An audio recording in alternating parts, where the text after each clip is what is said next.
Inconditionnel de la radio des défis, bonjour. L'émission Carte sur table de ce dimanche, le 4e numéro de cette nouvelle année, reçoit pour vous M. Sylvain Akines Adekpedio. Nous ferons ce matin en 90 minutes le tour de l'actualité nationale avec celui-là même qui fut ancien député à l'Assemblée nationale et ancien ministre du général Mathieu Kérékou.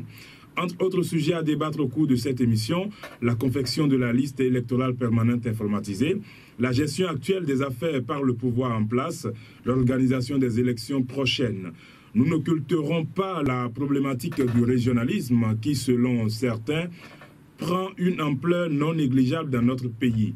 C'est d'ailleurs pour réfléchir sur ce fléau que la CONAB entendait la convergence d'action pour l'unité nationale au Bénin que préside le ministre Sylvain Adekpedio Akines a organisé hier un forum de réflexion et d'échange entre les acteurs de la société civile. Notre invité nous donnera au cours de cette émission de plus amples détails quant aux objectifs assignés à se creuser et les résultats que le peuple béninois pourrait espérer de ces assises. Rappelons à nos chers auditeurs qu'à partir de 10h, ils pourront intervenir dans ce débat via les numéros que voici, 65 00 24 24, 65 00 27 27, 65 00 28 28 et le 21 33 84 19. Ils pourront également nous envoyer des messages WhatsApp au 65 00 24 24 et le 65 00 28 28. Je ne serai pas seul à conduire ce débat. Bonjour Boris Koumayan. Bonjour Serge. Bonjour Monsieur le ministre. Bonjour. Et première question Monsieur le ministre, depuis un bon moment, on ne vous voit plus au devant de la scène politique ou publique. Disons carrément que vous vous êtes retiré de la scène politique. Pourquoi ce choix? Ou alors c'est pour donner raison au président Yahya Boni qui, lors d'une de ses sorties, demandait aux politiques de votre génération de prendre enfin leur retraite? Je pense que j'ai pris la retraite avant ça. Donc ce n'est pas du tout pour répondre à un appel que j'ignorais d'ailleurs. Parce que je sais seulement qu'on a parlé que c'est des espèces rares. Oui. Je n'ai pas entendu ce que vous avez dit, mais j'ai bien entendu des espèces rares. Effectivement, de ces espèces rares qui ont une conviction, qui ne suivent pas l'argent et qui ne suivent pas un certain nombre de valeurs dégradantes qui ont cours aujourd'hui. Donc de ce point de vue, je pensais que c'était même d'ailleurs une reconnaissance des valeurs intéressées, puisque ce sont des espèces rares. Les espèces rares doivent être protégées, n'est-ce pas? Oui. Et non exterminées. Donc je pense que de ce point de vue, je ne me fais aucun problème. Donc ma retraite politique est due au fait qu'à un moment donné, on ne peut pas se mettre à faire la campagne avec ses enfants et ses petits-enfants. Ce n'est pas décent. Ça veut dire que vous ne pouvez pas préparer leur avenir, vous l'avez déjà assez préparé, puisque eux-mêmes, ils aspirent aujourd'hui à conduire l'État. D'accord. Et vous venez de créer une association dénommée Convergence d'action pour l'unité nationale. Pourquoi attendre la veille des élections avant de mettre sur pied une telle association? Nous n'avons pas attendu la veille des élections. Nous avons été rattrapés par les élections. Parce que nous avons commencé ce processus, ça fait 2 ans. 2 ans à l'occasion de l'anniversaire de Guy Razouin qui a écrit un livre sur la question. Oui. Et c'est à ce niveau-là qu'en lui rendant hommage, nous sommes rendus compte que les plus jeunes demandaient plus que ce que nous avions fait. Donc nous avons dû nous organiser pour parvenir à répondre à leur appel. Nous avons répondu la première fois à leur appel le 20 septembre 2014. Puis ensuite, allant plus loin, nous nous sommes retrouvés maintenant le 24 janvier 2014. Nous devions nous retrouver en octobre, mais la difficulté de la tâche et de la recherche de consensus nous a amené à prendre plus de temps que prévu. Alors, parlons déjà de cette association que vous avez mis sur pied. Déjà, on a vu que vous défendez surtout, vous dénoncez, et votre combat le plus noble, c'est la défense contre le régionalisme. Pourquoi d'abord ce combat déjà, parlant du régionalisme? Vous avez, tout le monde s'accorde aujourd'hui que c'est un phénomène important. N'importe quel acte qui est posé aujourd'hui est vu du point de vue de la région à laquelle cela bénéficie. Auquel cela bénéficie. Ça, lorsqu'on prend par exemple des nominations, tout le monde regarde d'où viennent les gens qui sont là. C'est-à-dire que ce phénomène-là a atteint un niveau jamais vu, n'est-ce pas, dans le pays. Et ça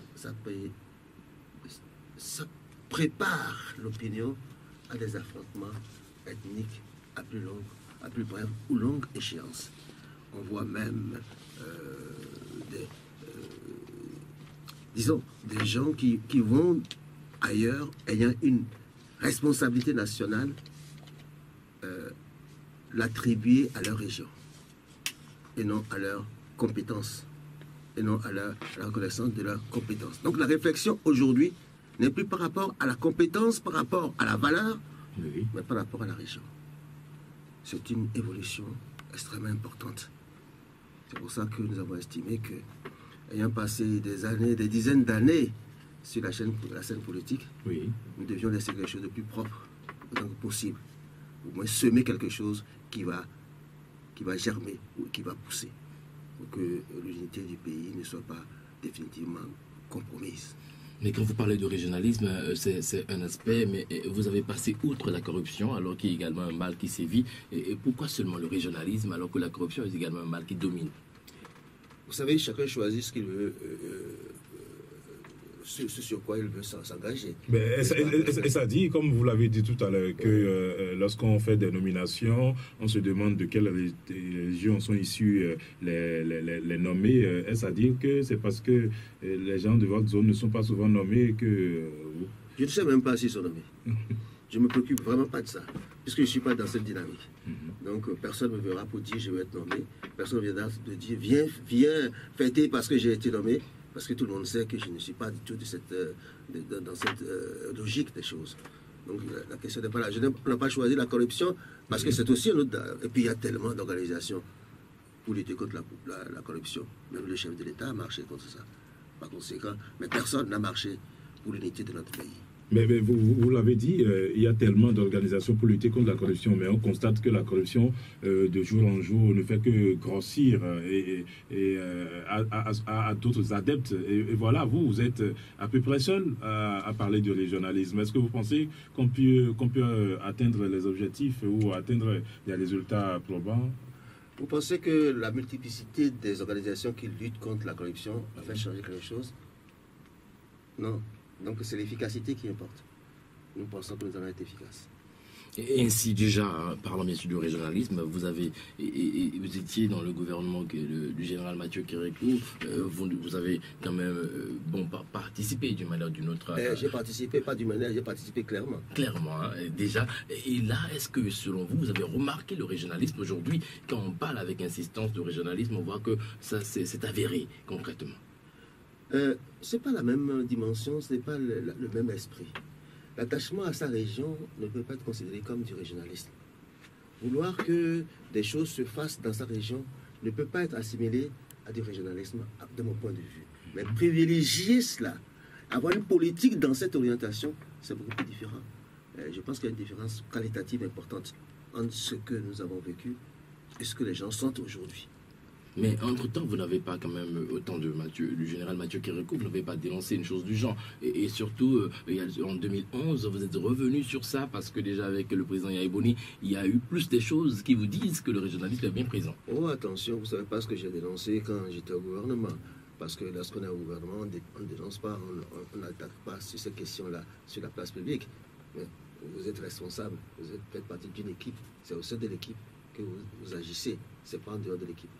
Sauf lorsque nous sommes en congrès de nos partis. Alors là, à ce moment-là, les choses se disent clairement.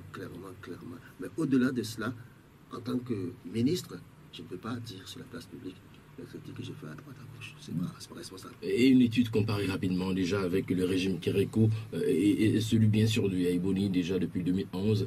Qu'est-ce que vous en dites? Vous voulez m'amener sur un terrain que je ne voudrais pas aller. J'ai déjà dit l'essentiel tout à l'heure en disant que qualitativement c'est différent. Je pense qu'il vaut mieux s'arrêter là parce qu'aujourd'hui je suis responsable de CONAB.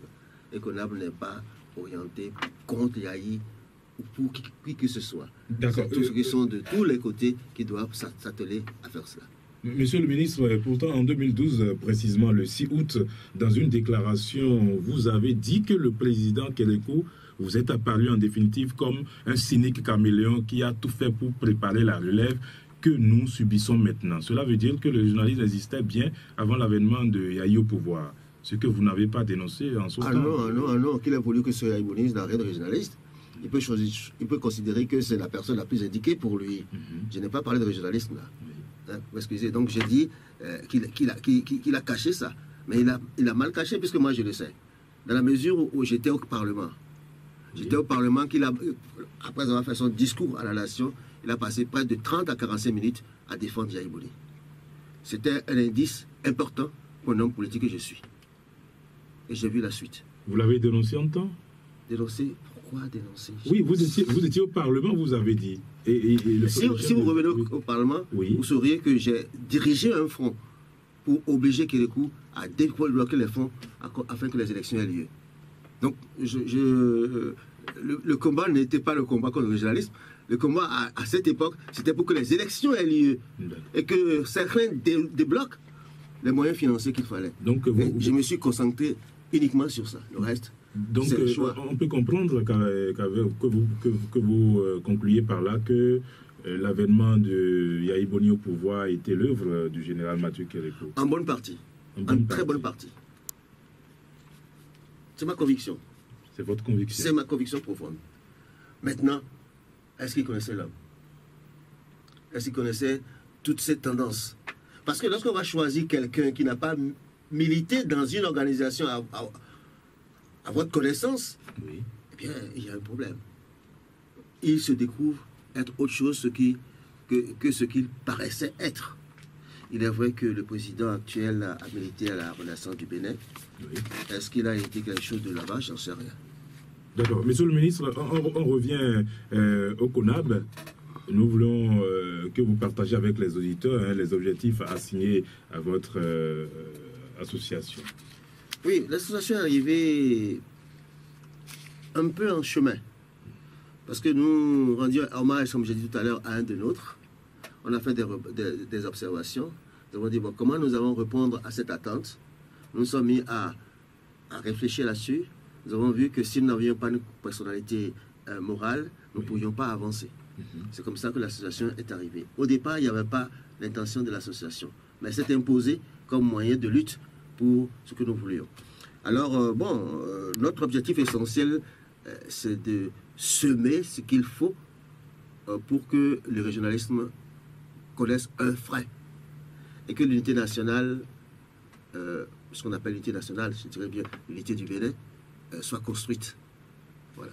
Mais quelle est la composition de ces gens-là? Quelle est la couleur de ces gens-là qui composent l'association, puisqu'on parle de régionalisme ici? Si vous voulez connaître la couleur, c'est des gens qui ont fait le FACEN, Fonds commun des étudiants et élèves du Nord, ceux qui ont fait l'UGL, l'Union générale des étudiants et élèves du Nord, ceux qui ont fait CIJ, le comité inter-jeunesse, ceux qui ont fait la jeunesse unie anti-impérialiste du Dahomey, ceux qui ont fait la LNJP, la Ligue nationale pour la jeunesse patriotique, etc. Ce sont des gens qui s'étaient retrouvés à un moment donné avoir des convictions communes, mais ayant utilisé des moyens et des directions différentes, qui à un moment donné se sont dit, mais qu'est-ce que nous laissons maintenant que nous avons fait tout ça? Ce que nous pensions comme simple, le problème de régionalisme résolu, ça a repris. Alors, ça veut dire que ce que nous avons fait a favorisé sans aucun doute ce que nous voyons aujourd'hui. Mais comme vous l'avez dit à l'ouverture hier, les gens ont souhaité, ou vous avez souhaité à ce que le régionalisme, vraiment qu'on en parle et qu'on ne cache rien. Dites-nous, donnez-nous des exemples palpables de régionalisme, à part ce que vous avez cité tout à l'heure. Vous savez, c'est difficile de citer parce que il y a toujours des gens qui sont frustrés. Je dirais... Non, allez-y, parce qu'il faut en parler. Je vais y aller. Oui. Je vais dire, certains pensent, par exemple, que on a créé l'Alliance Soleil, n'est-ce pas, que c'est du régionalisme. Mais ils ne diront pas que c'est régionalisme lorsqu'on a créé l'Alliance AND. Pourquoi? Voyez-vous, donc, la réaction au régionalisme est selon de quel côté on se trouve. Il m'est arrivé de dire, lorsqu'on choisit les 3 prochains présidents, qui sont de l'air, à Jatado. Que voulez-vous que les autres pensent? Je donne un exemple de ce genre. Lorsque comment dire, on oublie la Constitution, on méconnaît la Constitution sur ces questions-là, qu'est-ce que vous voulez que les autres pensent? Donc il y a un certain nombre de choses qui existent de part et d'autre sur la question, et c'est pas facile que les gens reconnaissent. Parce que moi, je suis Dalala, n'est-ce pas? Pas très loin d'ici. Oui. Ben, il m'arrive souvent de dire, ben, pourquoi tu travailles avec Kélékou? Nous allons te tuer. Je dis, bon, tuez-moi. Pourquoi vous êtes pour les autres? Qu'est-ce qui vous apporte? Ça, c'est les gens de chez vous qui disaient ça. Oui, oui, à cet entre-temps. Mais ça s'est estompé. Ça s'est estompé. Donc, il y a des pressions un peu partout. En plus de ça, il y a le micro-régionalisme. Quelqu'un nous donnait l'exemple hier, si vous y étiez, où dans la même commune, on voulait un professeur de mathématiques, je crois. On a préféré prendre quelqu'un qui a le baccalauréat que quelqu'un qui a la maîtrise en mathématiques. Parce qu'il était d'un autre village que le village où on devait installer le collège. Vous voyez, il y a des excès, des réactions qui sont incompréhensibles. Donc ce n'est pas seulement le régionalisme en tant que tel, c'est le micro-régionalisme, on va dire, ou l'ethnicisme. Mais comment faire maintenant pour mettre fin à ça? Puisque nous allons vers les élections et forcément la tension devient de plus en plus forte et on ne sait jamais. Notre action aura que quelques influences légères sur les élections. Oui. Parce que c'est maintenant que nous y prenons. La question est plus importante que ça. Je ne sais pas si vous êtes capable de me dire quelle est la caractéristique des 62 ethnies qui est au Bénin. Où c'est que vous avez appris ça? Est-ce que vous n'avez jamais vu une étude là-dessus?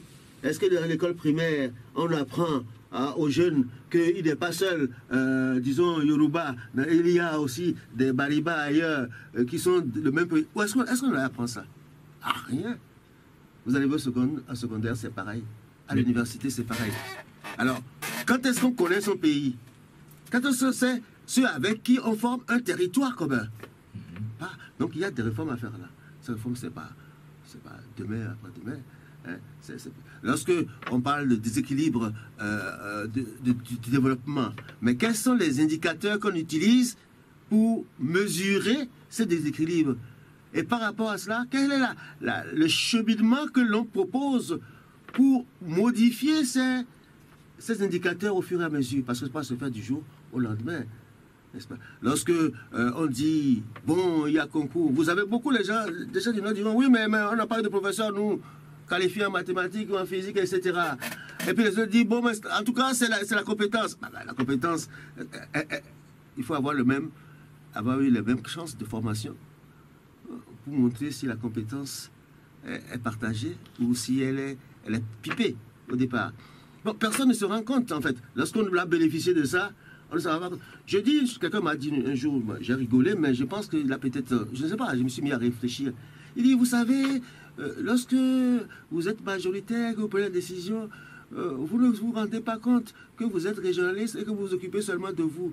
Mais lorsque vous perdez cette majorité-là, vous vous en rendez compte. Et à ce moment-là, vous mettez à prier Ola sur le régionalisme. Quelqu'un a fait cette observation-là. Je me suis mis à réfléchir. Il disait vrai. Je me suis réfléchi, historiquement, c'est vrai. Historiquement, c'est vrai parce que la classe politique béninoise au départ, c'était juste les lettrés. C'était les gens qui sortaient de l'école à un niveau donné. Mais l'écrasante majorité était du Sud.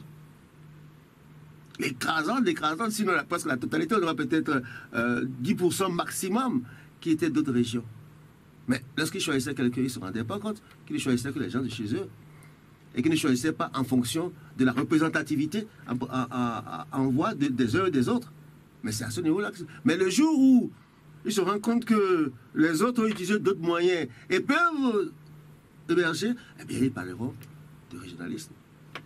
Je veux parler de plusieurs autres exemples importants. On accuse Maga d'être le premier à utiliser le régionalisme parce qu'il a créé le groupe ethnique du Nord. Bon. Mais avant lui, Akuti avait quitté l'IPD. Mais pour créer les indépendants d'outre-mer, on sait ce que ça a donné, n'est-ce pas? Donc, mais on n'a pas mis en exergue le départ d'Akwiti comme quelqu'un qui voulait se rapprocher de sa région. Mais pour Maga, on a mis que c'est pour se rapprocher de sa région. Donc, déjà, le jugement de l'intellectuel est déjà teinté de manque d'objectivité par rapport à cette question-là. Mais lorsque vous voyez, moi j'ai mon père qui était UDD, je sais ce que se passait à Porto-Novo. Vous voyez très bien en quoi les autres sont des étrangers. Vous voyez très bien de quoi il s'agit. Mais personne n'a démontré ça comme problème. Mais ceux qui l'ont vécu comme moi, on sait ce que c'est. On sait ce que c'est. Alors, donc voilà des choses qui font que même la réflexion intellectuelle est pipée à des moments donnés. Et lorsqu'elle est pipée, que tout le monde l'a ingurgitée, pour revenir à la vérité, c'est extrêmement difficile. Ce qu'on a appris pendant longtemps, on dit c'est vrai, c'est vrai, c'est vrai, c'est vrai, c'est vrai. Même lorsque vous présentez des preuves, on dit oui, mais... Voilà la question, telle qu'elle se présente. Mais, monsieur le ministre, nous allons faire, on va comparer juste quelque chose. Lorsque vous prenez le ministre actuel des Transports, Kena Tondé, son directeur de cabinet vient de la région septentrionale. Ouais. Alors que lorsque vous étiez ministre, vous avez eu comme directeur de cabinet Adina Oka, qui vient du Dassa. Ouais. Si on doit parler de régionalisme à ce niveau-là. Avant ça, j'avais un directeur de cabinet qui venait de Ndali. Vous savez ça? Oui. Vous savez ça? Oui. Ah bon, alors, pourquoi vous ne comprenez pas les deux? Mais je préfère comparer... Mais pourquoi? Oui. Pourquoi vous ne comprenez pas ce que j'ai pris d'abord? Est-ce que j'ai eu après? Pourquoi vous ne comprenez pas? Vous savez d'où sortait... Il est de Dassa, moi je suis pas de Dassa, je suis de Talada. Si vous savez. Oui. Ah, bon, Dassa, Talada, c'est pas pareil. Mais c'est à côté. C'est pas à côté. Oui, C'est pas à côté. C'est pas à côté. C'est pas à côté. N'est-ce pas? Mais vous n'avez pas parlé du directeur de cabinet lorsque j'étais au ministère de l'Environnement. C'était... Imoru Bakou. Mais en son temps, on disait que peut-être c'était le président, le général Mathieu Kérékou, qui imposait ces gens-là. Pas du tout. Imoru Sédou était le parent à Paulé Tikandé, que j'ai connu dans la lutte. Et nous sommes allés faire des campagnes dans le Nord. Tikandé est décédé. Et lorsque j'ai été nommé ministre, j'ai fait la démarche jusqu'à Ndali pour demander, indiquez-moi quelqu'un. Je pense que ça peut être Seydou, parce qu'il a les compétences de là où je suis. Si vous êtes d'accord, eh bien je le prends comme directeur de cabinet. Voilà, j'ai fait la démarche jusqu'à Ndali. Je ne suis pas resté à Cotonou, je suis allé jusque dans la famille pour demander. Et aujourd'hui, est-ce que vous vous êtes rapproché un peu de vos amis au gouvernement pour voir un peu comment ça se passe sous l'actuel régime? Est-ce que c'est indiqué par... Je n'ai pas d'amis personnels au gouvernement à ce point pour discuter de ces questions avec lui. Parce qu'au fond, il y a ce qu'on appelle le couvent, il y a couvent et couvent, n'est-ce pas? Oui. Il y a le noyau du couvent, mais ils sont dans le noyau du couvent, ils ne vont pas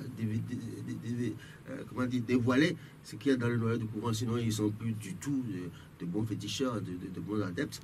Voilà comment ça se passe. Mais au cours de l'émission, carte sur table de cette émission d'ailleurs, le 30 janvier 2011, vous déclariez par ici que, je cite, plusieurs institutions du régime Yahi ont été amendées à prendre des décisions partisanes à cause surtout de leur configuration. Qu'est-ce que vous voulez dire par là? J'ai écrit ça où? C'était bien sûr cette émission, la table, le 30 janvier 2011. Mais 2011? Oui. Mais c'est 2011 ça? Oui. Alors, qu'est-ce que je pense? C'est vrai? Ce que j'ai dit, c'était vrai? Pas de leur configuration, que c'est à cause de leur configuration que les décisions sont partisanes. Oui. Pourquoi? Qu'est-ce que vous voulez exprimer réellement? Vous voulez que j'exprime aujourd'hui ce que je pensais en 2011? Mais est-ce que en 2015, ça c'est resté là? Ah même? Oui, ça n'a pas changé. Ça n'a pas changé. Mais expliquez-nous alors. Ah ben, vous n'avez pas compris en 2012, en 2011? Non. Et vous voulez comprendre aujourd'hui? Oui. C'est trop tard, puisque nous sommes à la fin non, puisque nous sommes en 2015. Puisque nous sommes à la fin du mandat. Nous sommes en 2015 et vous venez de dire que ça n'a pas changé. Ça n'a pas changé, ça n'a plus d'utilité, puisque dans 4 mois, on va changer les députés. Ils sont déjà en campagne. La campagne présidentielle a commencé. Si excusez-moi, j'étais intervenu probablement dans le cadre de la campagne électorale. Donc, je ne vais pas commencer la campagne électorale maintenant. Je ne même pas de ce qui soutenait là-dessus. Donc, ce que je dis, n'est-ce pas, est mesuré par rapport aux responsabilités que j'ai aujourd'hui. La responsabilité que j'ai aujourd'hui, c'est la responsabilité de conduire une organisation non gouvernementale qui doit avoir des partisans dans tous les milieux politiques pour que ce que nous proposons puisse émerger quelque part. Donc je ne peux pas faire dans cette position-là des déclarations que je ferais si j'étais libre, entièrement libre de mes mouvements et de mon attitude même. Vous serez candidat aux élections législatives? Non, je n'ai plus l'âge. Non, mais il n'y a pas d'âge pour législative. législative. J'ai dit, j'ai quitté la scène politique. Vous voulez que je vous ai dit tout à l'heure, je vous ai déjà dit, oui. Je ne vais pas aller faire la campagne avec mes enfants et mes petits-enfants. Je vous l'ai dit. Peut-être que ça a changé. Donc, non, ça va changer. Ça peut aller en s'empirant. Les jeunes vont monter de plus en plus. C'est évident. D'accord. Monsieur le ministre, que devient alors votre parti ADP, Alliance pour la démocratie et le progrès? J'ai pris ma retraite aussi à ce niveau-là. Et je ne parle plus du tout au nom du parti. Vous ne parlez plus du tout au nom du parti? Plus du tout. Oui. C'est-à-dire que c'était suite à cet événement malheureux qui vous a fait sortir et vous avez même décidé en temps de quitter le parti si les choses n'étaient pas rentrées dans l'ordre? Je n'ai jamais décidé de quitter mon parti. Oui. Ce serait une démission grave. Lorsque ça va, lorsque ça va pas pour vous partez. Ça, je ne suis pas de ce genre-là. Je reste là-dedans, je continue le combat. Donc vous êtes toujours avec vos amis? Parfaitement. Mais vous avez quand même par le passé dit que vous allez quitter le parti, surtout avec la situation entre votre secrétaire adjoint, M. Imoro, M. Seydou, et vous dites c'est parce qu'il avait demandé à vos militants de soutenir Yaya Iboni, ce qui n'était pas vraiment la décision de tout le groupe. Je n'ai jamais dit que je vais quitter le parti. Ensuite, il n'a pas dit de soutenir Yaya Iboni. Non. Ce qu'il a dit de grave, c'est que j'avais démissionné, que je n'avais plus le droit de convoquer les gens pour régler les différends qu'il y avait au sein du comité directeur. Mais en ce temps, vous avez parlé de votre intention de quitter le parti. Non, oui. Je n'ai pas dit ça. Non, je ne vois pas. En tout cas, si j'ai dit quelque chose que vous avez estimé comme ça, ça ne peut pas être. Je ne peux pas démissionner de mon rôle. N'est-ce pas? Je ne peux pas démissionner de mon rôle. Non. Je n'étais pas encore. J'avais fait une démission, que vous voulez, une démission maison, puisque c'est un congrès qui change. Et je vais confier donc la direction à des gens. Mais lorsqu'ils ne comprennent pas cela et qu'ils n'arrivent pas à s'entendre pour régler un problème, j'interviens pour qu'ils règlent le problème. C'est tout ce que je leur dis. Qu'ils devaient se réunir pour décider qui ils voulaient soutenir. Mais si on ne se réunit pas, si on fait en sorte de ne pas se réunir, eh bien c'est la débandade. Parce que chacun va faire ce qu'il veut. Longtemps, vous avez travaillé dans l'arène politique nationale. Est-ce que, selon vous, vous pensez aujourd'hui qu'il faille aller avec les alliances, comme nous avons par exemple l'Alliance Soleil, AND et autres là, que d'aller avec des partis politiques et tout comme vous le savez, nous en avons assez. Est-ce que c'est mieux d'aller sous forme d'alliance? Laissez-moi rire des partis politiques. Vous en connaissez vraiment de l'État parti politique? J'en connais un. Peut-être deux. Oui, les exemples. Le premier que je connais, c'est le Parti communiste. Parce qu'ils ont une idée. Ils ont une idéologie. Ils ont des principes. Ils font des études à brève et longue échéance pour voir comment les choses vont évoluer. Je ne connais pas d'autres. Je considérais que c'est des clubs électoraux. Même votre propre parti politique d'antan? Je vous ai dit que je ne parlerai pas de mon parti. Oui, mais oui, l'ADP, vous avez été membre et là, vous ne reconnaissez qu'un seul parti politique. Je parle d'aujourd'hui. Oui. Je parle d'aujourd'hui. Mais là, l'ADP ne joue plus ce rôle-là. Parce que l'ADP à l'avance, vous savez que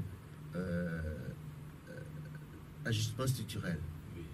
L'ADP avait écrit un document important là-dessus avant la conférence nationale. Et c'est à ce moment-là que Ségour s'est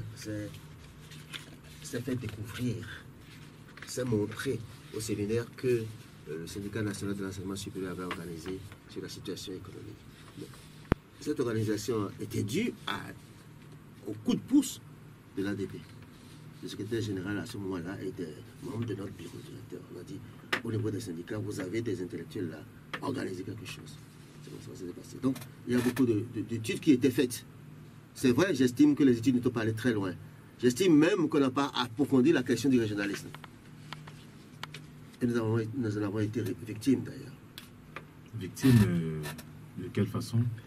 Vous voulez que je parle de mon parti? Oui. Vous avez assez de temps pour ça? Oui, on y va. Je vais dire deux choses seulement. Oui, monsieur le Notre ministre. parti est né de la réunion des souches des organisations de jeunes, des souches qui ont vécu pendant la clandestinité, pendant la répression. Nous avons donc réuni pour dire nous devons créer un parti. Mais la réalité, c'est que chacune de ces souches fonctionnait pratiquement comme un parti. Et sur toutes les questions, aussi bien de la région que nationale, les gens se concertaient dans ce cadre-là pour prendre la décision. Lorsqu'on a créé l'ADP, la tendance ne pouvait pas être brisée. Nous en avons été victimes. D'où ma réflexion sur jusqu'où va le phénomène du régionalisme. Dans l'engagement commun, est-ce que les pratiques évoluent réellement à fond? Ou bien dans des décisions communes, de se replier sur la région pour se conserver? Quelles sont les conséquences de cette stratégie mise en place? Est-ce que ça a renforcé l'unité de tout le pays? Est-ce que ça a fragilisé? Cela, c'est des questions. C'est des questions importantes. Alors, ça, n'est-ce pas? C'est ce que dit... Tout à l'heure, à vous suivre, vous avez parlé des solutions à long terme et à court terme. Actuellement, nous savons bien que... En dehors de prêcher comme on prêche dans le désert ou dans une église, oui, il n'y a pas grand-chose. Hein? Prendre contact avec les gens pour les amener à dire ceci, cela. Bon, vous savez, même en 2000, je sais pas si c'est 2006, il y a une charte qui a été initiée par Gounongbe, je crois, pour ne pas faire ceci pour les gens signer, mais ils l'ont fait quand même. Donc ça, je ne veux pas me baser sur des trucs de folklore qui valent quelque chose quand même, puisqu'on fait un effort. Mais est-ce que votre association ne va quand même pas rester au-devant de la scène au cours de cette période électorale, histoire de lancer aux populations des messages de sensibilisation permettant aux uns aux autres de s'unir? C'est hier que nous avons adopté le document qui doit servir de bréviaire. D'accord. C'est hier. Que comporte ce document-là? Est-ce qu'on peut avoir un peu... Oui, il comporte deux genres de mesures. Hein. Oui. Les mesures qui agissent sur le changement de mentalité, Oui. au niveau des jeunes, au niveau des adultes, et puis les actions qui sont dans le domaine du développement. Bon. La première chose, c'est mesurer les différences de développement qu'il y a et prendre la décision qu'il faut. Ensuite, revoir le cadre de la gestion et de l'organisation de l'État, jusqu'à réexaminer si la Constitution ne favorise pas le régionalisme, si les lois électorales ne favorisent pas le régionalisme, etc. Donc, ensuite, jusqu'où on peut aller dans la décentralisation. Vous savez, avant le renouveau démocratique, il y avait des conseils régionaux. Le renouveau démocratique est arrivé, on a supprimé les conseils régionaux. Pourquoi? Vous vous êtes posé la question, pourquoi? Oui, et c'est pourquoi? Alors, moi, je ne sais pas. Je ne sais pas. Je ne sais pas. Moi, je pensais que ça irait plus vite, qu'il y ait des conseils régionaux, qu'il y ait un truc pour... Parce que disons, gérer et développer les régions est une question importante. Mais pourquoi on ne l'a pas fait? J'ai une petite explication, hein. C'est l'administration. Comme m'a dit un ministre des Finances quand je l'ai vu, j'étais au gouvernement, j'ai dit, mais écoutez, les gens se plaignent qui n'ont pas de professeurs, ceci, cela. Je connais des gens qui ont été nommés professeurs là-bas.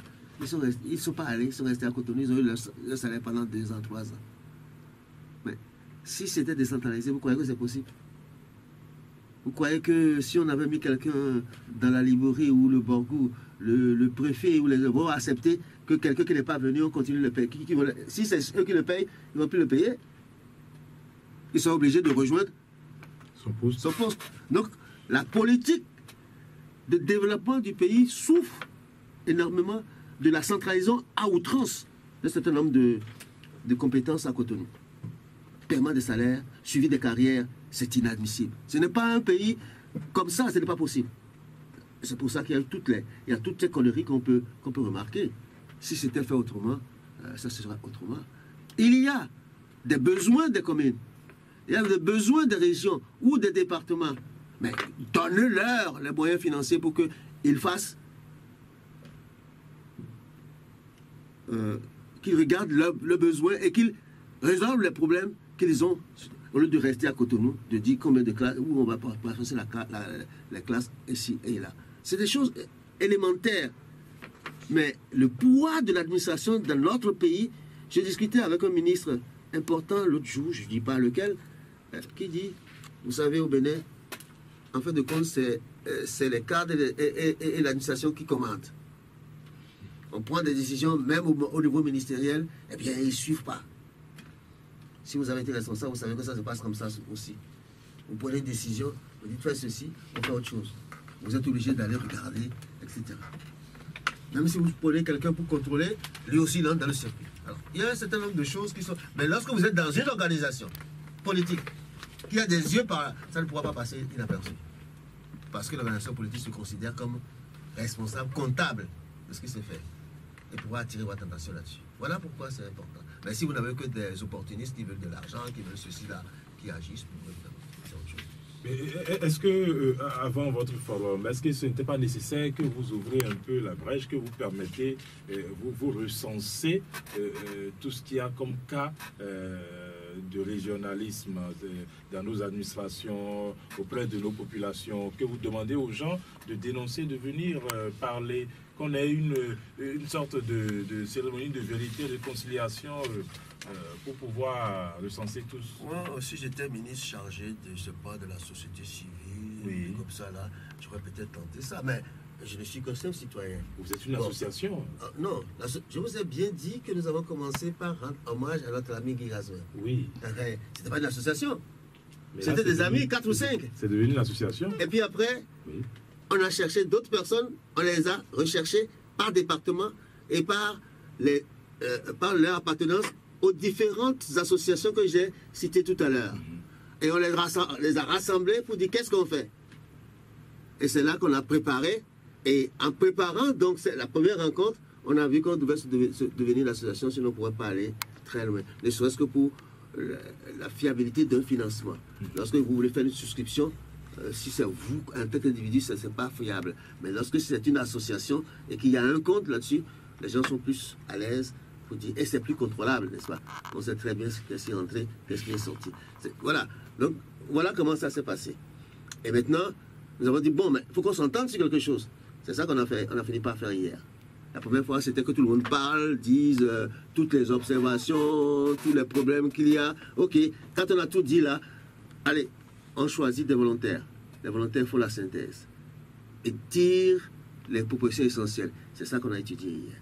C'est ce que les volontaires de cette assemblée-là ont fait, que nous avons étudié hier, avec le soutien de l'association. Maintenant qu'ils ont fait ça, là, ça devient un programme que l'association va maintenant mettre sous forme d'action bien précise et voir comment elle va mettre tout cela en œuvre.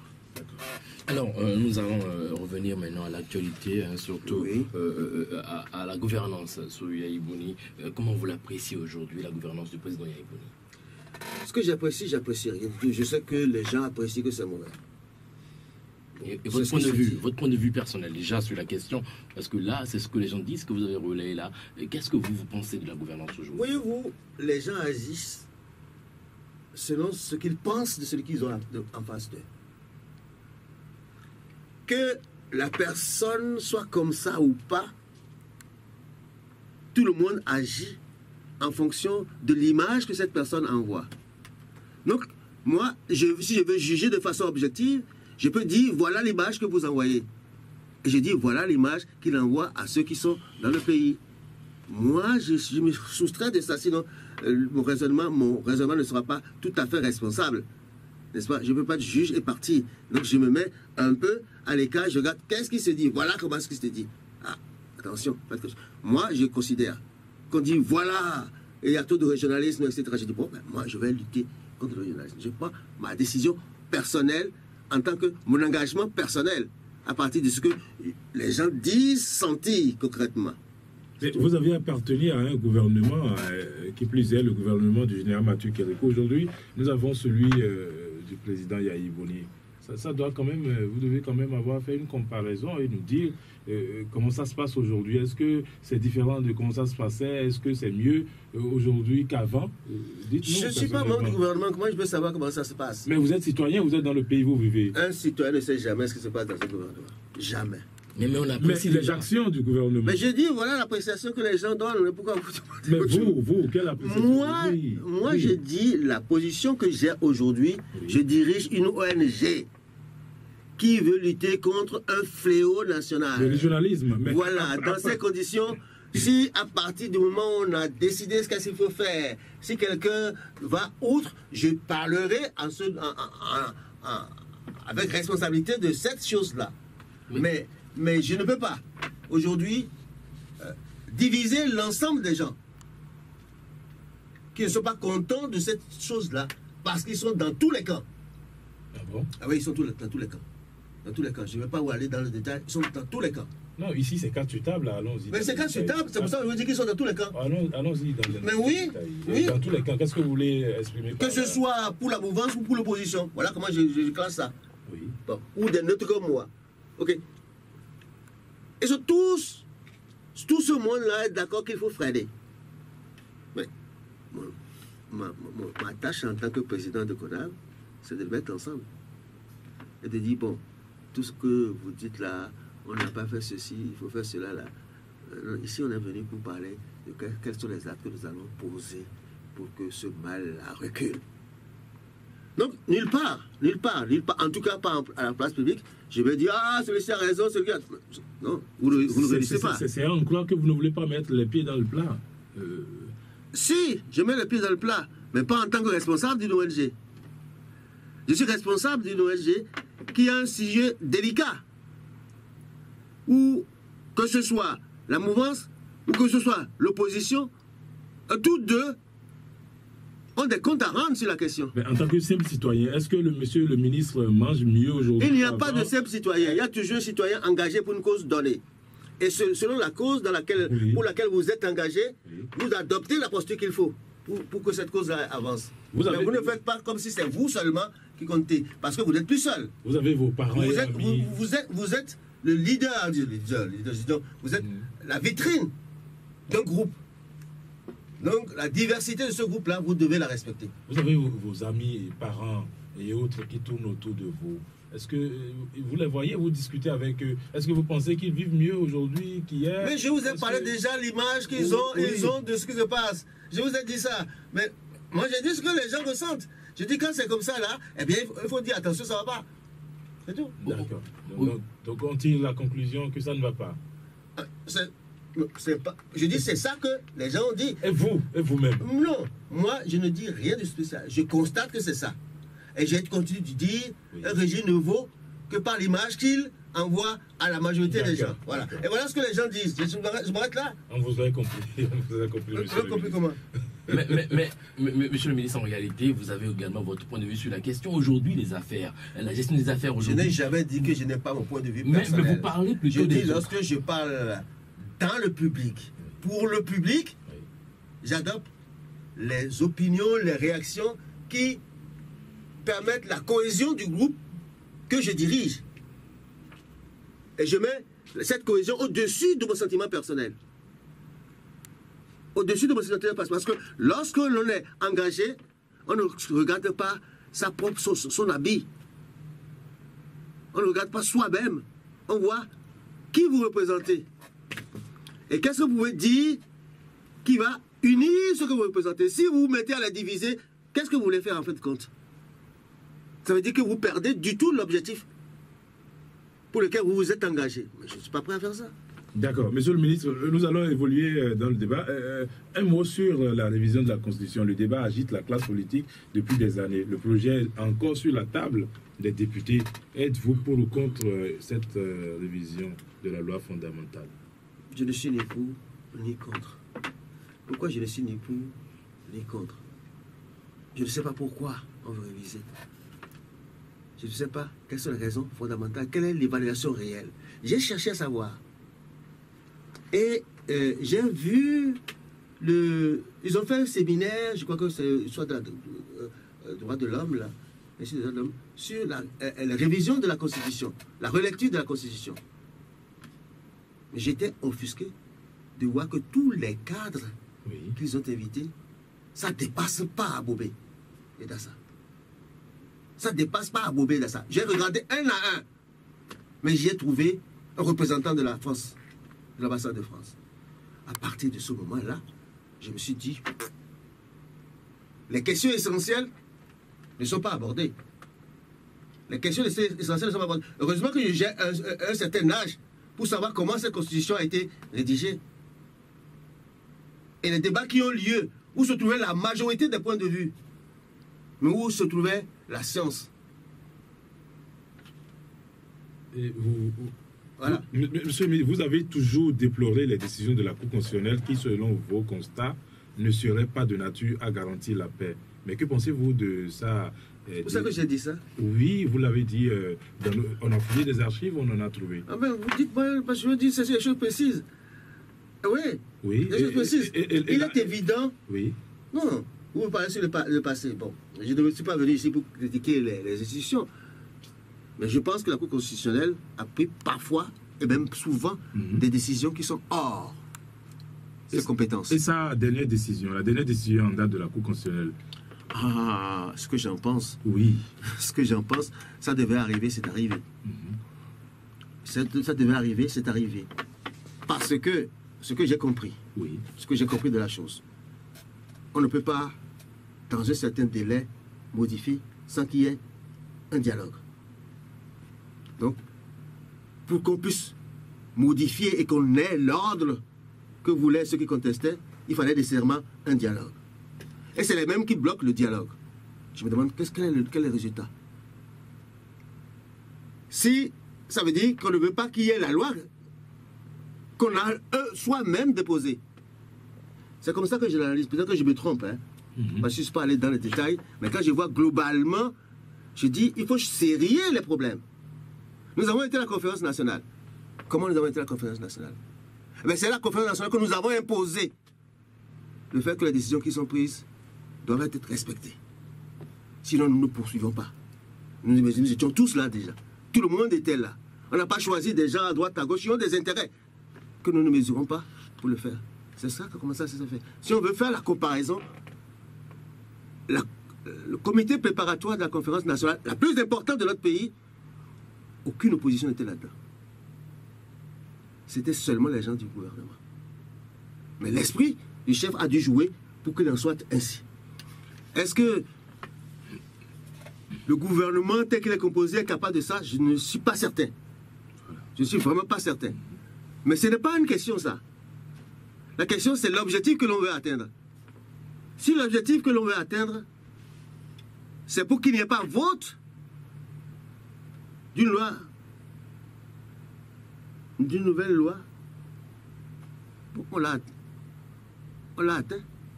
La conséquence, c'est la Cour constitutionnelle dit, ça ne peut pas rester comme ça à l'air. Il faut qu'il y ait quand même une décision. Elle a pris ça. Est-ce qu'elle a raison de la prendre? Moi, je me demande si elle n'avait pas prise, où on serait alors? On serait sans loi. On ne pourrait pas prendre la loi. Aucune date n'est décidée. On fait quoi? C'est un coup d'État qu'on va faire. C'est au Burkina Faso qu'on va... Donc, en clair, vous appréciez la dernière décision de la Cour constitutionnelle? Non. En termes de loi qui fait avancer les choses? Non. J'ai l'impression qu'on l'a recherché. J'ai l'impression personnelle qu'on l'a recherché. Si on ne l'a pas recherché, il fallait trouver une solution. Et la Cour a trouvé la solution. Vous avez parlé de révision de la Constitution. Oui. Je ne crois pas que ce soit encore possible. C'est toujours... Je ne crois pas que ce soit encore possible. Voyez-vous, il y a quelque chose que je déplore. Je dis ce que je pense là. Hein. C'est pas, je n'ai pas de preuves. Mais je compare à ce qui s'est passé au Togo avant. Les opposants se sont fiés au PTF. Vous savez ce qu'on appelle le PTF là? Partenaire technique et financier. Voilà. Pour lutter contre Yadema. Mais ils prenaient des décisions incohérentes. Ils ont échoué. J'ai l'impression qu'aujourd'hui, les PTF ne sont pas d'accord avec le président. Et prenant appui sur ça, j'ai l'impression, je n'ai aucune preuve. J'ai l'impression, prenant appui sur ça, bon, on ne mesure pas très bien les effets des actes que l'on pose. C'est mon impression. C'est mon impression. Et comme je suis très sensible à l'indépendance de mon pays, et que je suis convaincu que ce n'est pas l'extérieur qui va régler nos problèmes. On peut avoir besoin de leur aide, mais si les problèmes fondamentaux, nous ne les résolvons pas nous-mêmes, nous créons, j'allais dire le merdier chez nous, nous créons la situation du Mali, ou la situation de Centrafrique, nous créons des choses, ou de la Libye. Je crois qu'il faut faire extrêmement attention, savoir où il ne faut pas aller plus loin dans la coopération pour régler les problèmes nationaux. Je dis bien, c'est mon impression. Je n'ai aucune preuve. Et c'est tout ce que je peux penser comme logique d'action ou de décision, ça. Parce que je sais que les PTF, là, ils ont été très actifs, aussi bien dans l'opposition que dans la mouvance, pour faire ceci, pour faire cela. Dans quel objectif? Personne ne sait. En tout cas, moi, je ne sais pas. Donc, et toujours par rapport à la décision de la Cour, il est dit surtout qu'on a fixé les élections législatives avant les élections locales, un décalage. Et on rappelle que les élections législatives sont constitutionnelles. Selon vous, est-ce que c'est bien dans cet ordre-là déjà? Est-ce qu'il n'y a pas une petite manigance qui se trame à ce niveau? Mais ce que j'ai dit est très clair. Moi, je pense qu'il fallait faire les communales avant. Oui. Mais alors, à ce moment-là, il faut mettre ça comme priorité, la seule priorité. La seule priorité. La seule priorité, c'est de modifier la loi pour pouvoir obtenir les communales avant. Si on met d'autres priorités, eh bien, on s'est trompé de stratégie. Pour moi, c'est très clair. Je ne poursuis pas 1000 lièvres à la fois, on risque de les perdre tous. Je poursuis un, je l'ai obtenu et je pense d'autres après. Mais pas avant. Voilà mon point de vue. Et la décision dans la décision, avant quand même qu'on aborde une autre question, la Cour dit, parlant bien sûr de la LEPI, on dit que bon, si au cas où le cause LEPI ne va pas quand même mettre à disposition le fichier électoral corrigé, c'est-à-dire qu'on ira aux élections, bien sûr, avec la liste de 2011. Votre point de vue sur la question? Moi, je suis un mathématicien, je prends la logique des choses. On s'est opposé à ce qu'il y ait une loi rectificative. Oui. Donc, il n'y a aucune base légale pour faire une autre liste. Qu'est-ce que vous faites? Ancienne liste. Voilà. Et ça, là, je crois que c'est un choix mauvais. Parce qu'on a mélangé les pédales. Si on pense que le chef de l'État veut utiliser ça pour revenir, pour changer la Constitution, eh bien, il faut dire la chose la plus importante, c'est pour l'empêcher de faire les élections communales après les élections législatives. Donc, acceptons le dialogue sur ça pour obtenir ça là d'abord. Et après, on verra. Ça, là, c'est comme ça, moi, que j'aurais réagi. C'est vrai que je suis plus sur la scène politique, je suis conseiller de personnes, mais je me pose des questions par rapport à ça. Par rapport aux décisions, aux stratégies qui sont mises en place pour obtenir quoi? Parce que ce cas de figure, quand c'est arrivé maintenant là, quelle est la solution B? Quelle est la solution B? Lorsqu'on prend une stratégie et qu'on dit si elle échoue, on a une stratégie B. Est-ce que vous êtes au courant d'une stratégie B jusqu'à aujourd'hui? Par rapport au fait que la Cour constitutionnelle a pris et puis bon, on va utiliser, à la limite, on peut ne pas utiliser la liste de 2011, enfin, mais on va faire quand même les élections communales après les élections législatives. Quelle est la solution B que les gens ont prévue? Mais la Cour constitutionnelle en elle-même a déjà prévu une solution B, c'est-à-dire que non, si on utilise lorsque vous prenez une position politique, oui, pour une stratégie, elle échoue ou elle réussit. D'accord? Oui. Si elle réussit, tant mieux. Si elle ne réussit pas, vous devez trouver une solution B. Quelle devait être la solution B selon vous? Je n'en sais rien. Oui. Moi, je n'ai pas trouvé une solution B. La solution la plus importante, c'est que les élections communales aient lieu avant les élections législatives. Et s'il y a des concessions à faire, je fais ça d'abord. Après, on verra le reste. D'accord. Je ne mélange pas les pédales. mentir le président, vous n'aurez pas tout, vous n'aurez rien même à la fin. C'est ce qu'on risque d'avoir. Monsieur le ministre... je crains, je ne sais pas, hein, peut-être qu'il y a une solution B que je ne connais pas. C'est peut-être des bailleurs de fonds qui vont bloquer tout là, et puis j'en sais rien. J'en sais absolument rien.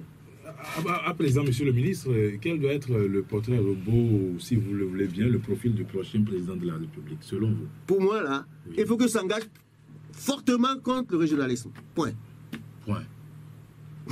Mais à vous suivre à ce niveau précisément, on se rappelle, en 2011, vous avez soutenu le candidat ABT, disant qu'il était plus compétent et plus rigoureux que Yahi Boni.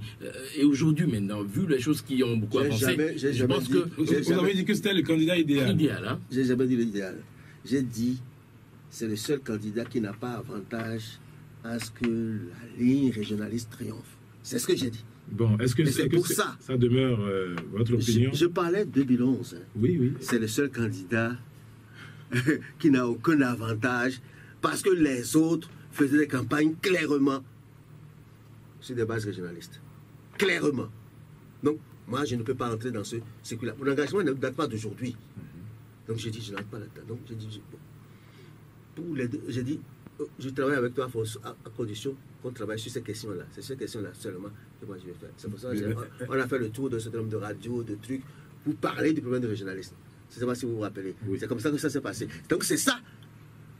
Maintenant, cette période est finie. Maintenant, c'est...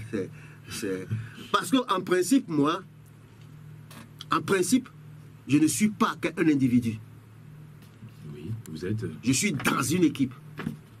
Dans un parti politique. Et je connais les gens. J'ai travaillé avec les gens. Avant de savoir que c'était... Maintenant, quand j'arrive quelque part, je ne pense pas que ceux-là. Mais je pense ceux qui sont organisés quelque part. Et c'est en complicité avec leur organisation que moi, je les propose. Parce que ce n'est pas les individus qui sont importants. C'est qu'est-ce qu'ils représentent. Qu'est-ce qu'ils ont derrière. Quelle idée ils ont dans la tête. Ils sont dans quel groupe. C'est ça qui est important. Est-ce que parmi les présidentiables qui sont cités pêle-mêle, il y en a un qui a votre sympathie ou que vous préférez? Vous êtes extraordinaire. Oui. C'est vrai. Mais vous savez très bien que je ne dirai pas mon point de vue. Ça, vous le savez d'abord avant de poser la question. Oui, même si ce n'est pas le nom. D'abord, je n'en ai même pas. Honnêtement, je n'en ai pas. Je regarde. Vous allez quand même voter? On est en 2015, dans un an. Oui. Bon, j'ai invité tout ce monde, quand je sors là, je les ai invités à venir hier. Je les ai vu combien? Ils sont combien Moi, je ne vous dis pas ce qu'ils ont envoyé dans le représentant. Sinon, on va dire, je les mets en lumière. J'ai vu combien de gens ont accepté de discuter de la question avec nous. Mais je ne dis pas ceux qui n'ont pas voulu. Parce que ce serait une campagne contre eux. Je ne le dis pas. Oui, mais il faut le dire pour non. Puisque vous êtes contre le régionalisme et ceux-là qui ont refusé de discuter avec vous, certainement... C'est parce qu'ils n'ont pas refusé. Ils n'ont pas répondu à notre demande d'audience. Parce qu'ils pensent que c'est pas je ne tire pas de conclusion. Oui. Je fais le constat. J'interprète le constat. C'est peut-être parce qu'ils ne pensent pas que ce soit important ou parce qu'ils ne veulent pas en discuter. Je n'en sais rien. Mais je fais le constat tout simplement. Je m'arrête au constat. L'analyse du constat, il ne faut pas un seul événement pour tirer les conclusions. Il faut un certain nombre d'événements pour voir la logique de l'ensemble de ces événements et tirer une conclusion. J'espère bien qu'à attendre ces différents, comment on appelle, cette logique, que ça ne serait pas trop tard pour le régionalisme. C'est quoi trop tard? Oui, puisque vous avez dit qu'il faut attendre plusieurs événements. Et si le régionalisme, entre-temps, donnait d'autres conséquences que... Voyez-vous, je ne suis pas un individu à crier sur les radios, à crier sur ceci, pour ceci, à faire ceci. C'est pas ça, hein, c'est pas ça. Nous voulons construire l'unité nationale. Nous ne voulons pas dénoncer seulement. Dénoncer, c'est très bien. Vous dénoncez, vous proposez rien de précis. Vous mettez en place ce que vous estimez qu'il faut faire. Et vous jugez les gens par rapport à leur position sur ça. Monsieur le ministre, nous irons vers les préoccupations des auditeurs. Là, oui. Oui, merci beaucoup. Merci à tous ces auditeurs. Je sais très bien que les journalistes n'inventent pas les questions. Ils les prennent selon les informations qu'ils diront, selon les interpellations dont ils sont l'objet. Je sais tout ça. Merci, monsieur le ministre. Mais eux aussi savent aussi qu'à des moments, je me dis, je ne réponds pas. Ils le savent parce que chacun joue le rôle qu'il joue. Vous voyez, si j'étais président de la Cour constitutionnelle, si vous me posez des questions, je dis je ne peux pas répondre parce que selon ma fonction. Souffrez donc que citoyen responsable d'une organisation. Mais citoyen responsable d'une organisation, monsieur le ministre, comme il a dit tout à l'heure, l'éditeur l'a rappelé, vous avez été. J'ai fait la comparaison exprès. J'ai dit les présidents de la Cour constitutionnelle, ils ont été aussi, ils ont été ceci. Pourtant, tout ça là, pourtant ils disent ah non, j'ai le droit de réserve. Et si je dis, mais vous avez le droit de réserve jusqu'à quand? Maintenant, avec mon âge, jusqu'à ce que je quitte la présidence de cette organisation. Maintenant, ce truc de principe, je prie les auditeurs de comprendre cela. Parce qu'effectivement, eux, ils émettent leur point de vue. Moi, quand je dis, ben, les gens, voilà ce qu'ils pensent. Mais dans mon organisation, je ne dirais pas ce qu'ils pensent, je dirais ce que je pense dans mon organisation. D'accord. Et à ce moment-là, comment on réagit, on me le dira. Si je veux parler en public, mais en privé, je le dirai, ce que je pense. Donc, je pense que c'est pour cela, c'est ça ma réserve. Maintenant, ce n'est pas des questions impossibles. On m'a parlé de la gestion du chef de l'État depuis 2006 à 2015.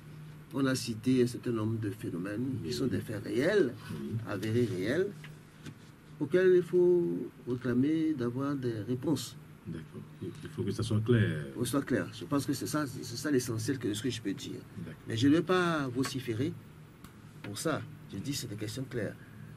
C'est nous qui avons choisi le chef de l'État. J'ai fait même partie de ceux qui ont voté pour lui au second tour. En 2011 En 2006. 2006, d'accord. En 2006. Donc en 2011, vous n'avez pas voté pour lui? En 2011, je n'ai pas voté. Vous n'avez pas voté pourquoi? Je n'ai pas voté parce que je n'avais plus de choix. Au premier tour, bon, évidemment, je pensais même qu'il y avait des second tour. Au premier tour, j'ai voté pour celui que je soutenais. Oui. Mais après, c'est fini. N'est-ce pas? Je n'avais pas la certitude qu'il serait élu au premier tour. Je ne pensais même pas qu'il pourrait être élu au premier tour. Donc, c'est pour ça que je n'ai pas voté. Parce que je n'ai pas eu l'occasion d'exprimer mon point de vue à un moment donné. Maintenant, il y a ça là. Type d'homme à élire. Nous vous avons déjà posé cette question. Est-ce qu'il demande que ça soit un politicien ou... Moi, je suis favorable à celui qui est dans une organisation politique et qu'on a connu dans une organisation politique. Mais c'est ce que je veux. J'ai toujours voulu. Mais quel a été le choix des Béninois? L'intrus. Voilà. Donc, quand c'est comme ça, vous dites que la réflexion, j'allais dire, de notre jeunesse a changé. C'est-à-dire les valeurs, les engagements, la fidélité aux engagements ne sont plus des valeurs maintenant. Réellement. C'est-à-dire, vous, ils sont assez vieux, terminé. Bon. J'espère maintenant qu'il y a des jeunes. Comme on ne va pas dire terminé. La question est là. Quand c'est comme ça, là, quel schéma vous pouvez donner? Pour moi, il faut que ce soit quelqu'un qui soit dans une organisation et qu'on soit d'accord avec ses orientations, avec les points de vue qu'il a émis. Mais si quelqu'un dit je veux de l'argent, je suis ceci, je suis cela, je vais faire route, ceci, cela, c'est des histoires, ça. C'est des histoires. Mais le peuple ne peut pas savoir que c'est des histoires. Il revient à des organisations de dire si c'est possible ou si ce n'est pas possible. Lorsque vous étiez aux affaires, est-ce que vous avez toujours pensé que c'était des histoires? Oui. Parfaitement. Et pourtant? Parfaitement. Moi, je n'ai jamais rien promis. Il m'est arrivé d'aller en congrès, de dire là-bas ce que je pense du gouvernement, dans lequel j'étais. Je suis revenu, on m'a interpellé. Pourquoi j'ai dit ça? J'ai dit, mais je suis au niveau de mon parti. Si je ne dis pas à mon parti ce qui est vrai, à qui je vais dire ça alors? C'est au nom de qui je suis ici. J'ai le devoir et le droit de leur dire ce que je pense. Mais ce que j'ai dit là, est-ce que vous avez vu dans le communiqué? Non, j'ai dit, oui, mais on n'a pas vu dans le communiqué parce qu'on ne met pas ça sur la... Mais ce que je pense dans le fond, je dois le leur dire. Pour que ce que nous faisons là, notre soutien, soit contrôlé pour savoir si nous pouvons continuer de soutenir. C'est ce que j'ai dit clairement. Mais si c'est pour que je ne le dise pas, au mieux, ce que je vis, ce que je pense, c'est pas la peine que je sois là, on peut me sortir. C'est cela, avoir une personnalité, être lié à des gens, savoir qu'on est lié. Mais si vous dites, bon, je ne serai pas président, vous savez, il fallait leur dire quelque chose, etc. Mais là, je suis un lâche. Je suis un lâche, et rien ne pourra avancer comme de cette manière-là. Je m'arrête là, parce que sur là, je suis d'accord qu'il faut quelqu'un qui soit dans une organisation. D'accord. Voilà. Il y a M. Gao Tode Kaye qui disait tout à l'heure qu'on a entendu un ministre du gouvernement dire dans le même plateau aux jeunes que s'ils ne sont pas avec le gouvernement, comment veulent-ils avoir du travail, comment veulent-ils réussir au concours, etc. Il a ignoré la Constitution. Il a ignoré la Constitution. Qu'est-ce qu'on devrait lui faire? On demandait à la Cour constitutionnelle. Quand on ignore la Constitution, qu'est-ce qu'on fait? Mais vous... Non, moi... Quand on ignore la Constitution, qu'est-ce qu'on fait? Quelle est la suite? Oui. Bon, on a vu la suite. Il a dit pour la suite qu'une dame, on l'a sortie du gouvernement. Oui. J'espère que c'est pour ça. Et qu'elle n'a pas une promotion ailleurs. Mais est-ce que c'est celui qui prend la décision ce n'est pas à moi à lui dire la décision qu'il a prise. N'est-ce pas? J'ai bien des gens qui ont été nommés me disent on m'a obligé à aller faire une réunion de remerciement dans mon village. C'est lui qui m'a dit. Moi, je ne crois pas qu'on lui ait dit. Je crois que c'est lui qui a fait. Ça, j'ai vu. Ce qu'on lui a dit, moi, je ne dis pas là, on a dit ça. Donc, si ça correspond à sa conviction, à lui, que c'est ça qu'il faut faire, c'est pour ça qu'il est parti faire. Sylvain lui dit non, je ne fais pas. Parce qu'il y a des gens qui n'ont pas fait. Parce qu'on n'a pas osé le leur demander peut-être. Mais lui, il a une certaine valeur pour qu'on puisse l'obliger à faire ça. Donc la responsabilité des jeunes ne peut pas être laissée de côté là, dans cette affaire-là. Mais la question de Laurent Gbadama est revenue à maintes reprises. Là. Oui. J'ai lu dans les journaux. Oui. J'ai lu dans les journaux. Je n'ai pas entendu Gbadamassi. On a vu les images. J'ai peut-être vu les images. Oui. Je n'ai pas vu le directeur de la SBE parler.